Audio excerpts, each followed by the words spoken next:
Hey guys, and welcome back to the Warwick F1 show. This is the 31st episode of the 5th season, or on the 2025 season. And we've got a preview episode today, because we are looking ahead to another Grand Prix. This time we're going to the Hungaroring in Hungary. I'm your host, Anwar, and I am joined this time by just my co-host, Daniel. So thank you for joining me on this episode. We're going to be looking ahead to seeing what we expect to see coming out of this weekend. We are going from a result in Belgium that probably wasn't best for Lando Norris and probably beneficial for Oscar Piastri in terms of that championship battle, which will continue to rage on here. Daniel, firstly, what's the situation with the title battle? Is this a race where Norris needs to get a result over Piastri, or do we think that nothing is too essential as of yet?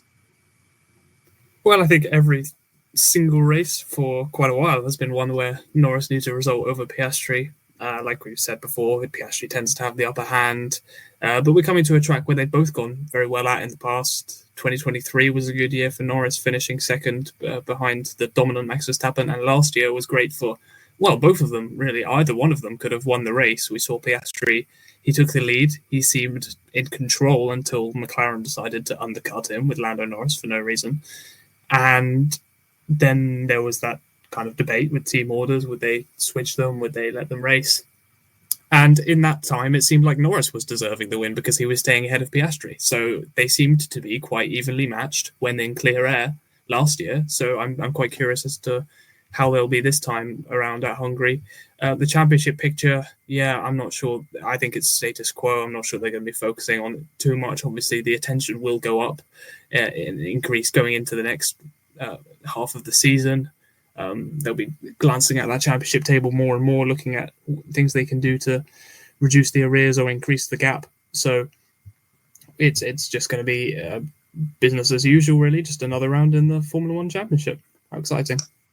Just another round, and hopefully no team orders this time, because that was the thing that kind of dictated the result of Oscar Piastri's first win, right? Last time out here.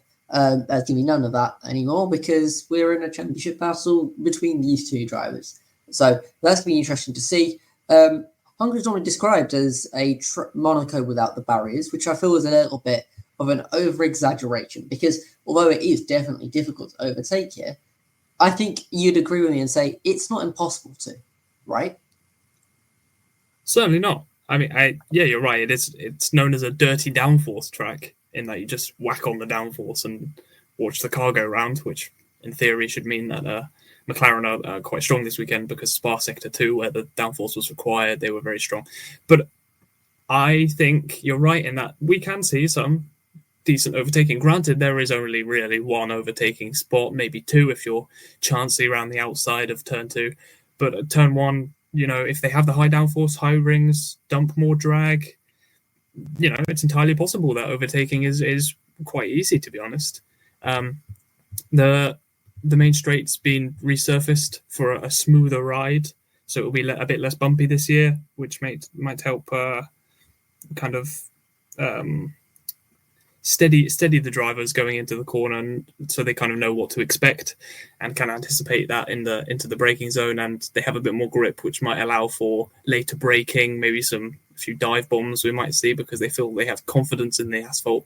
But I'd agree that Monaco without the walls is a bit harsh on the Hungaroring. It's thrown up a couple classics, some largely because you couldn't overtake. Fernando Alonso's defense on Lewis Hamilton in 2021 was great to watch, but it was aided by the fact that there aren't that many overtaking zones. But then again, that was a great race, so we'll hope for another one this weekend. And I think particularly off the back of a very, very, I think, stale or boring, one might say, Belgian Grand Prix, I think we do want to see some degree of entertainment, and we might get that served on a plate for us if the weather reports are to be believed, because by the looks of things, Sunday might have a little bit of rain in store for us, right? It's interesting because Hungary last year, I believe, was the hottest race. It had the highest recorded track temperature of the season, which was about just under 59 degrees Celsius, which is enormous and huge for tyre degradation. So we normally see a two-stop because it's quite warm, hot even. So the introduction of rain could be something quite different. First wet race or wet start, I think it would be since 2021, and we'll see how that panned out. So maybe Esteban Ocon's looking at the weather radar and licking his lips a little bit on that one. But yeah, it's an interesting track in the wet. You're never really keeping the steering wheel in the same position in Hungary, especially after the first corner. There's a lot of twisting and line changes that you have to take. Some high speed, some low speed. So there are a lot of opportunities to make up time in the wet, but there are also a lot of opportunities to lose out to other drivers. So it's going to be a case of who can get the car rotated, power down earliest, which should lean more towards the slightly more experienced drivers, or just anyone who's a bit braver, which we always like to see. Bravery in a Formula One car. It's exciting stuff. And you mentioned tyre has been shown to be a little bit of an issue. Let's talk about tyres quickly. We're looking at C3, C4, C5, so not the softest in the range, but up there in that scale.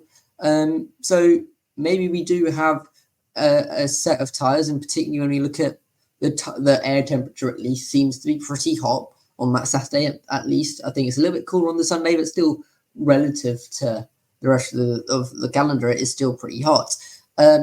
Does that look to kind of strengthen McLaren's advantage, knowing how good their tyre wear is?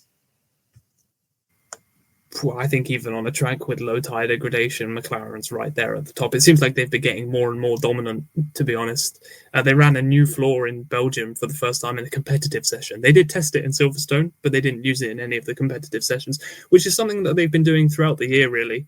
And I think it's kind of symptomatic of their luxurious position. They used the front wing in Spain, but they tested that, but didn't use it in Imola. They brought it for Spain. And the front wing for Austria was tested but not used in Canada. So it's just a better verification of correlation between sim and trackside. So they don't need to rush parts onto the car like some of their competition are doing. As soon as they're ready, they're whacking them on. Red Bull are doing that. It's why Yuki Tsunoda was quite behind on the parts, and he is only now getting onto parity with Max Verstappen. They fitted a floor upgrade onto Yuki Tsunoda's car right before qualifying, I think it was, which is very late to introduce an upgrade.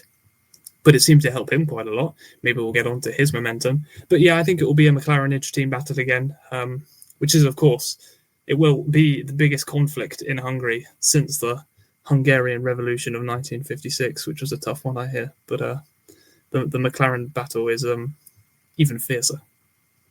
Yeah, the word on the street that I hear is that was a particularly violent 1956, let's just say. But hopefully we see something akin to that on the racetrack in terms of car battle. I guess we kind of becomes the status quo, right? The McLarens are probably the team to beat. It's been the story for that. That's been the story for quite a while.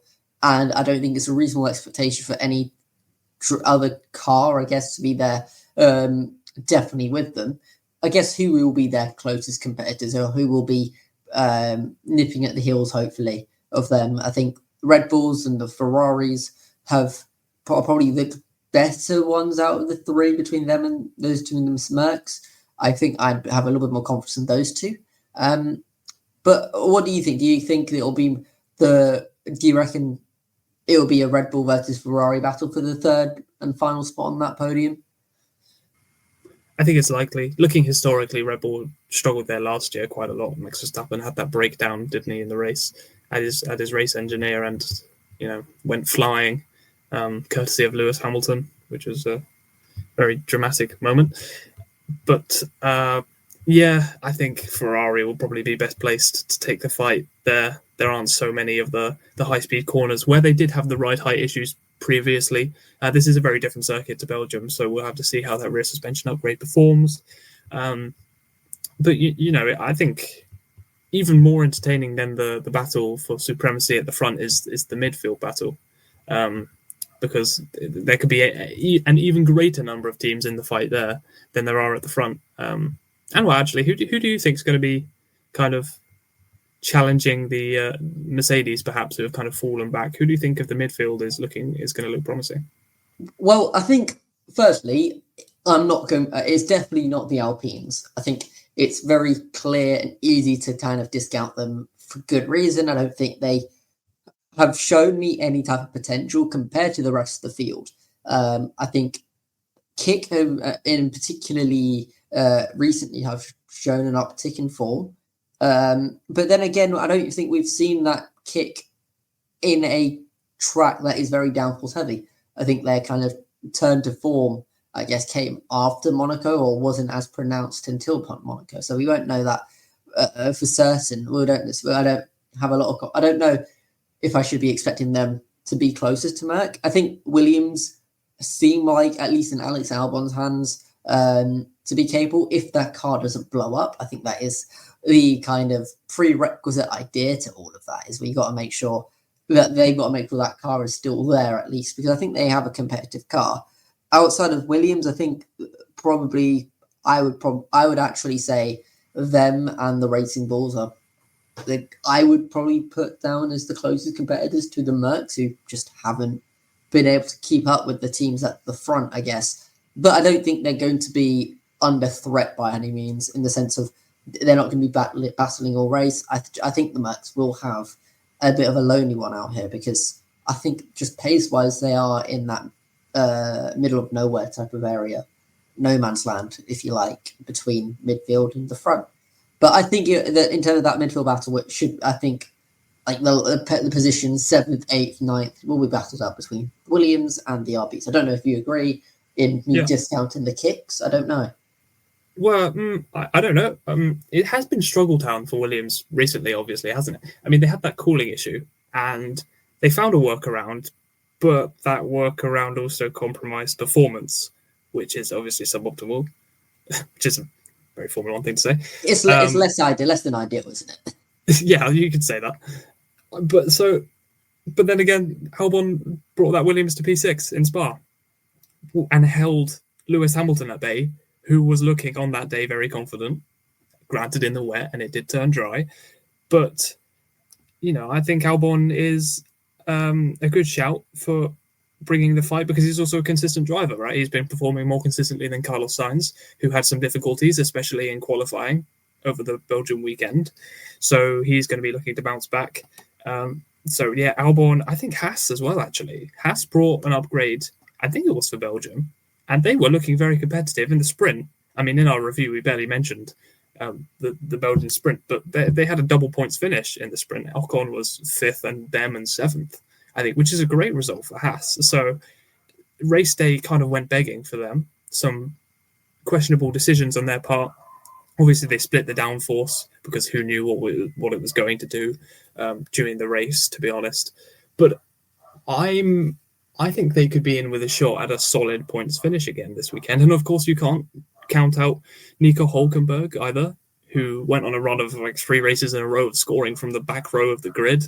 Bortoletto's been on song. So you can't call it between all these drivers. There are no bad teams in Formula One anymore. It's all just part of one big midfield. You count Alpine out, I think that's probably about right. I mean, Gasly got a point in 10th, and he's a good wet race driver in my book. So that was obviously a good effort to get a point out of that car. But yeah, you can't call it anymore. It's all so close. I do think the whole Alpine thing, I think the fact that we are discussing them in the way that we are says a lot about our faith in them, but also their driver lineup as well. I think we walked into the season looking at it and thinking, this isn't exactly the most exciting or strong driver lineup, even with Dillon, and I don't think it's really improved a lot with Colapinto either. Gasly, I think, is a decent driver, but he's not top 5 driver on the grid consistently, at least. So I think it's the car that isn't matching them. I hope for their sake that they aren't focusing on this car at all, and they are putting their efforts into 26, because when we look at how competitive the midfield is, the fact that they're not really in the conversation, I think, is kind of sad to see from a team that used to be Renault, is kind of considered a factory team now, but obviously moving away from the the engine supplier tag. I guess they're going to Merc next year, so it's kind of sad to see that. But the rest of the midfield are absolutely tightly contested. I think Haas always pop up here and there. I generally think it's whenever we don't expect them, though. So us predicting them to come and show up, in my eyes, means that they probably won't show up because it's always supposed to catch us by surprise. So we'll see how that midfield battle plays out. I guess, is there anything else for us to talk about in terms of how that wet weather might affect the Sunday? If it is like it is in Spa, could that benefit the likes of Lewis, the likes of Max, who are, very competent drivers in the wet? Do you expect that type of rain to impact the race, or do we think it's going to be more intermediate conditions throughout the Grand Prix? It will benefit Lewis Hamilton for the first 11 laps and no more, because the FIA have waited too long for the track to dry. On that point, I don't think it will be as much of a talking, but even if it is a wet race, I'm not sure the FIA will, and race control will wait for so long before starting the race, just because Hungary is, in its nature, simply not as dangerous a track as Spa, not as high speed. If you lose control of the car, it's not as catastrophic. It's not as big. That too. There's quite a lot of runoff too. Offline, so there's not that much trouble that you can get into. Really, we have seen some shunts in Hungary, but that was mostly on the first lap. Drivers getting tangled up, but they're not even going that fast into the first corner. To be honest, it's not the longest run down to turn one of the calendar. So I'd like to see a standing start this weekend. Actually, we were denied one for the Grand Prix last weekend. We got one in the sprint, but I kind of miss that. It's always a shame when they start with the rolling, because it seems like there's less opportunity for overtaking and battling and maybe some drama to happen. So in terms of the weather, I would like it to come in. I think 3 wet races in a row would be unprecedented, to say the least. But it's a far cry to what we had a long time ago. I remember praying for wet weather, where we have like 2 races in a year where the rain decides to show up, and we're getting 3 near, but we're likely to get 3 in the space of 3 races, which is like unheard of, really. It's kind of crazy to think about. I mean, 2022, I don't think I remember any wet race from that. Japan and Singapore, maybe there were like those 2 races, but apart from that, we barely got any. So I'm just happy we're getting some weather into the mix as another variable. We like variables in Formula One. We do. That can really vary. All type of variables can spring up a surprise. I think it's worth noting that we saw that in Spa, the pole position didn't really mean a lot in terms of it wasn't a big advantage given the fact that there's such a long run down into the Kemmel Straight. This is a race where I think having pole position does have a more significant impact on the driver's overall race because of how difficult it is to overtake. As you mentioned, it's not a long run down into turn 1 either. So I think qualifying naturally will be more important because of that. So that's probably worth noting whilst we watch it, just to be aware of how important that could be for the overall race. I think also I do think that we get a good few safety cars here, right? Am I right in saying that? Yeah, I can think of a few incidents over the years. On the whole, in the second half of the race, it does tend to run pretty smoothly. Not a lot's going on, but the start, especially, there can be a bit of chaos. We've seen that in years past. 2023, I was watching the F1 movie a little while ago, and that first corner in 2023, Hungary, where the 2 Alpines kind of come together, and I think it was Ocon is thrown into the air and comes down pretty hard on his floor. That was pretty dramatic. So yeah, we get safety cars. It's because of that pinch point at turn 1, of course. People taking different lines, estimating poorly the speed and the change of direction. So yeah, it's entirely possible we could get race interruptions. Bernd Mailander might get something to do, which I'm sure he'll be happy with. But also there are junior Formula there this weekend, so he'll have something to do regardless. there's always something going on in F3 or F2, just because of how chaotic that kind of environment is. You kind of gave a hint to the F1 movie. Stay tuned on the Warwick F1 show, because we will be doing an episode exclusive to that movie in terms of our opinions. So keep your fingers on the pulse, I guess. But looking just close to this Grand Prix, I guess do we hope? But I guess do we expect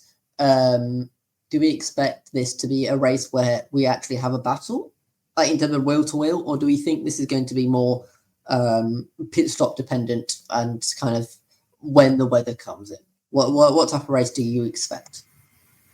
You sounded so hopeful when you said battle. I feel very much. Yeah, I was kind of trying to be the optimist in this, and then you bring sweeping realism.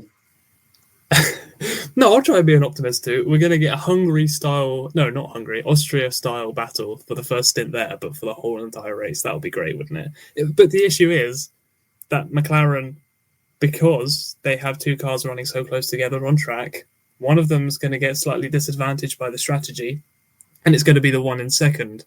So they're not. There's less chance of them coming out side by side out of the pits than there are between two separate teams, for example, who might pit on equally beneficial laps or even the same lap. So from that perspective, I am hopeful for at least the first stint.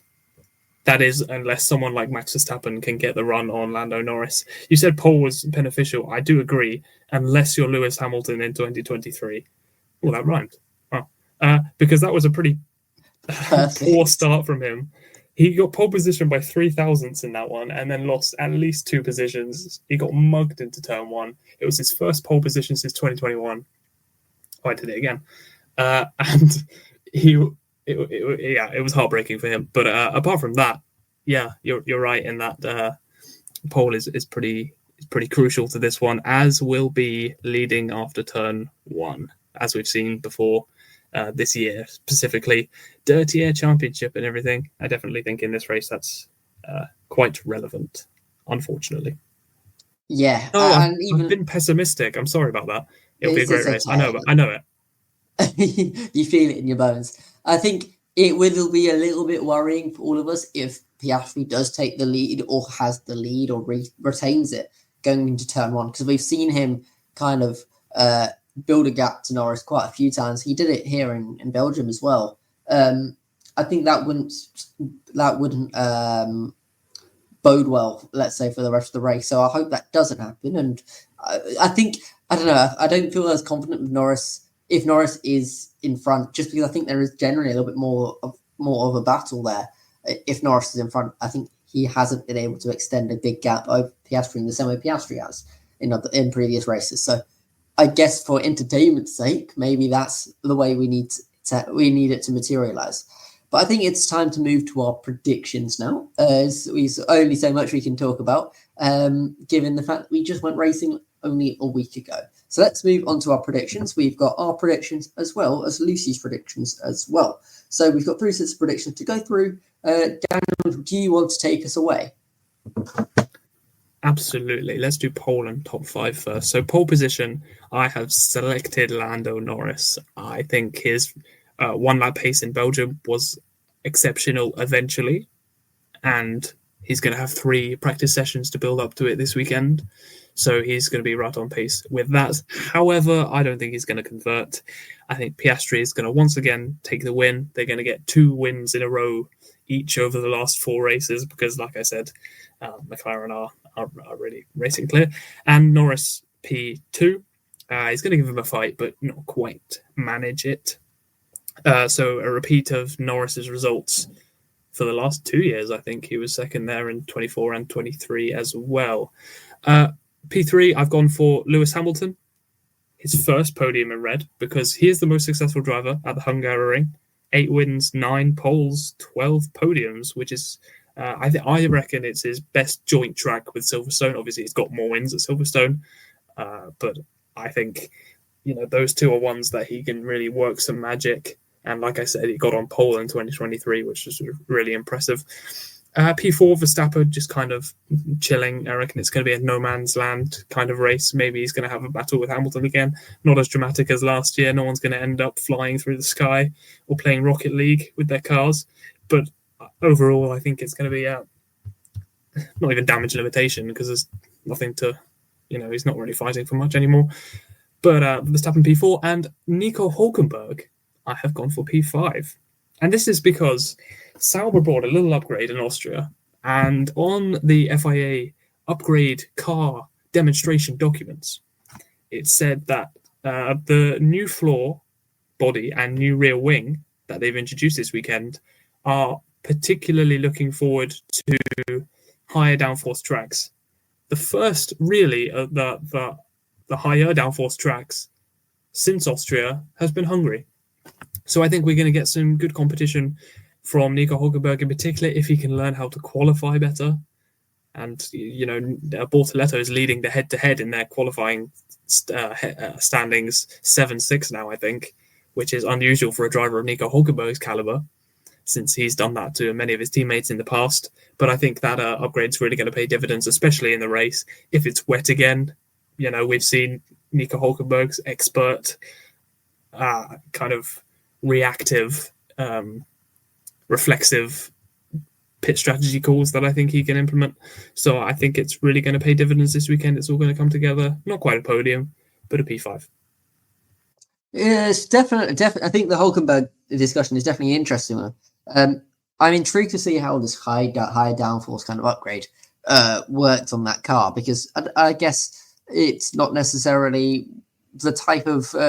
I guess when we see lower tier or midfield cars come up the grid, it's because speed. I'm thinking back to Williams cars of the past we've overperformed because of that straight line speed. It doesn't normally come as a consequence of downforce. So we'll see if that materializes that way. I think the Hamilton discussion is very, very worth it. I think we talk a lot about historical kind of records and stuff like that. I think we saw, even though we didn't get the podium in Silverstone, we saw that how liking a track and being successful previously on a track can really have an impact on a race-by-race basis, right? Hamilton did look like he turned up the heat a bit on that weekend, and if he'd obviously has such a good record here, he can definitely kind of redeem his kind of loyalty points in some way here as well. So I hope for his sake that he does perform in a way that gets him close to the top. I do think that the top two positions are unfortunately unattainable for any car that isn't a McLaren or the car of Max Verstappen if stuff goes a bit wild.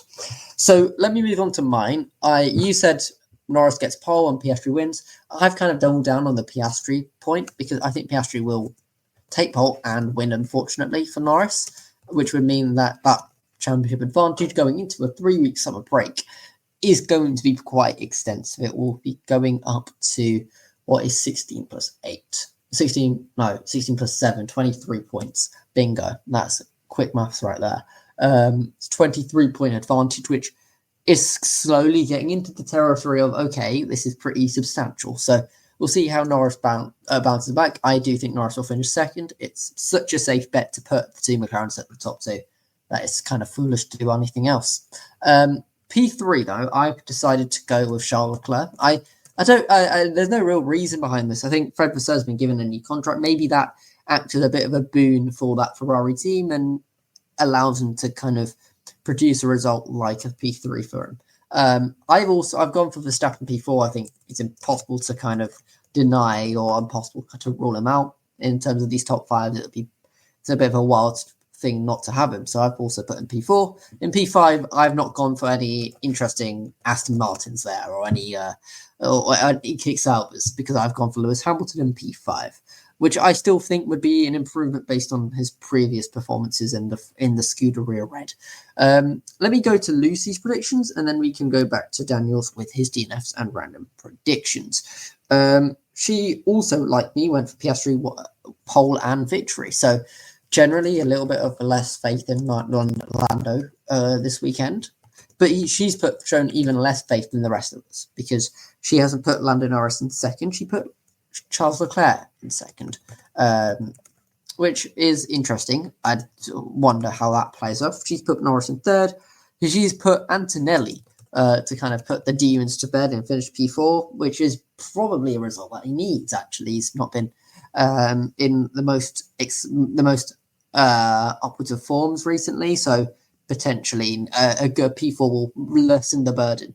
And she's put Lewis Hamilton in P5, which kind of means that none of us have put George Russell in any of our top fives.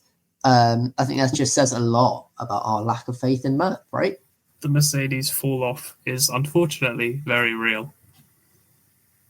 Yeah, I mean, like we had, I think it was such a surefire George Russell in the top five, and it's kind of wild to think about that we don't have him. Do we think that Merc are doing their drivers a disservice by not providing them with a car that's capable? Yeah, I mean, George Russell certainly deserves one, doesn't he? I mean, he is driving like a world champion. I think it wouldn't be remiss of you to put George Russell in to the top three drivers of the year. I think, I think on Kimi Antonelli's side of the garage, of course, the fact that their car has slightly fallen away from competitiveness perhaps may help him in avoiding the spotlight somewhat, shying away from that, because of course, if they were fighting for victories, the pressure would be immense on Kimi Antonelli. So the fact that it isn't does kind of allow him perhaps a bit of respite from that media attention and fan attention as well, which is obviously a big kind of, it's something that takes up a lot of mental capacity, especially for rookie drivers. They tend to get quite easily affected by external voices. So they haven't quite learned to shut that out yet, because the pressure is obviously so different compared to junior formulae. So yeah, I mean, but having said that, the lack of competitiveness may kind of help him. At the same time, during their lack of competitiveness, he hasn't been very quick. So it's really hard to know which one is affecting Kimi Antonelli in this difficult run that he's having. But he's won a race here in Formula 2. He almost won both races here, I remember. In the sprint race, he was on an absolute charge, but he killed the tyres and fell off. Feature race, he did actually win, I believe, which was very impressive. So, this could be exactly the place to bounce back. Just keep on rolling with the races and see where it gets you, and do some data analysis during the summer break. Dive into the data, see what's going on, really. Yeah, I think the summer break, like you mentioned, comes at a good time for him. And for I guess for any driver who's kind of going through a tour time, maybe it benefits Colapinto as well. Who knows? Then again, I do think Colapinto may have his seat under threat, but we'll see how that plays out later on. Let's move to your DNF and random predictions, because that's obviously a part of the prediction. So take it away. Okay, well, I'm sorry to say it, but I have gone for my DNF, Charles Leclerc. His fans' hearts are going to shatter like Max Verstappen's first place trophy from 2023 after Lando Norris gave the signature champagne pop, and it was destroyed, I'm afraid. No reason for it, really, apart from, hey, I don't think I've gone for a Ferrari driver for a while. Which one should I do? Oh, Lewis Hamilton's pretty good. Let's do Leclerc. So that's my logic, if you can call it that. Random prediction is an unusual one, even for me, I think. My random prediction is that Carlos Sainz will be mathematically out of contention for the Drivers' Championship after this weekend. So I think this one, Carlos Sainz is on 16 points currently, and Oscar Piastri is on 266.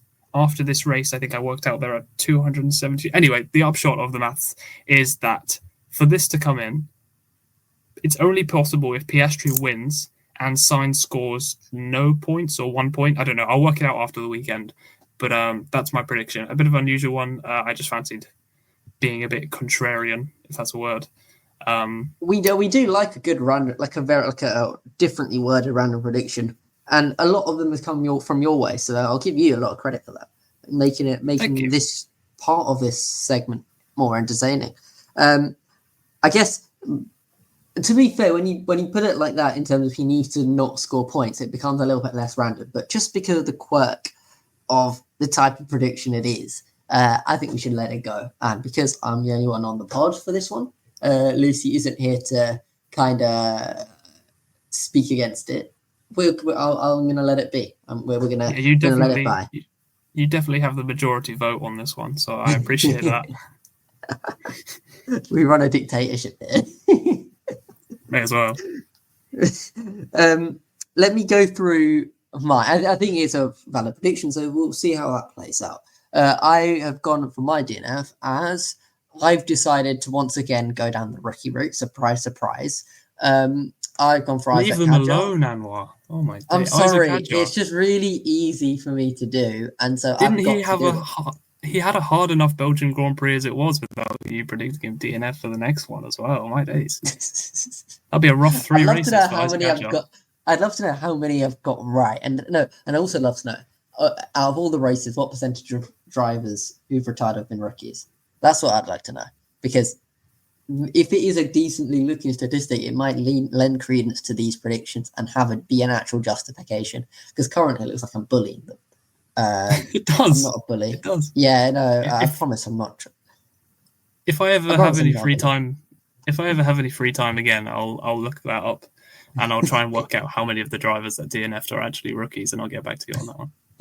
Cheers, man. We gotta have some data. We gotta have some data-driven insights on this pod. My random prediction isn't going to be as exciting as yours in terms of Carlos Sainz out of championship contention because I've gone with Lance Stroll points. I think that's random enough. Yeah, I don't know. Do you think that's random enough in terms of Lance Stroll getting the points? Is that crazy to say? I guess we should look at his results. Belgium, he scored no points. Great Britain, he got 7th place. But then in the races before that, he got 14th, 17th, 15th, 15th, 16th, 16th, 17th, 20th. So I'd definitely say that's random enough. I'd allow that. Get in. Well, we will take that and run with it. Cool. Lance Stroll getting points. Well, I mean, it's where maybe he decides to show up because we clearly know it depends on what mood he wakes up in. You know, if he rolls out the right side of the bed, he can perform well, like that 7th place in Great Britain. Or if he gets out on the wrong side of the bed, like he does most weeks, to be perfectly honest, he gets no points. So we'll see what happens. Let's finish with Lucy's, and then we can round out the show. She's put a DNF for Ollie Behrman, which doesn't seem particularly based on any type of justification or anything. But at least I guess it is another rookie, so maybe I'm not the only bully on this pod. And her random prediction is also Ferrari related because she said Ferrari start on different tyres compared to the rest of the grid, which lends credence to the idea of Ferrari having wild strategy calls. Given the fact that we could be having some wet weather, do you think that actually has a possibility of coming through? Very possible. I mean, we've seen it from Ferrari in the past, that 2022 horrific strategy decision to just use the hards. When everyone else had established that the hard was a terrible tyre, Ferrari went, no, our car can handle it, and threw them on then, regardless, which was stupid. Yeah, it's possible. I wonder, I know you're not Lucy, but do you reckon this means Ferrari start Hamilton and Leclerc on one compound that no one else is starting on? Is that what it means? I took it to that. We'll see if she wants to re-clarify in the next episode and argue with us, which would be pretty funny entertainment for sure. But that's what I took it as. So all the rest of the grid are on a certain set of tyres, and they're on the one that no one else is on. So we'll see what happens because I think Ferrari refers to both Ferraris, I'd like to say. But we'll see how that plays out. But that brings us to the end of our preview for the Hungarian Grand Prix. I want to thank my co-host Daniel for coming on with me. This has been a pretty fun episode to record, so this has been a good one. I've been your host Anwar, and we will see you at some point next week where we will look back at the events of the Hungarian Grand Prix, which hopefully, for our eyes' sake, it's a little bit more entertaining than the Belgian Grand Prix. But until that episode, I want to thank you guys for watching from your seats at home, and we'll see you in the next episode. Goodbye.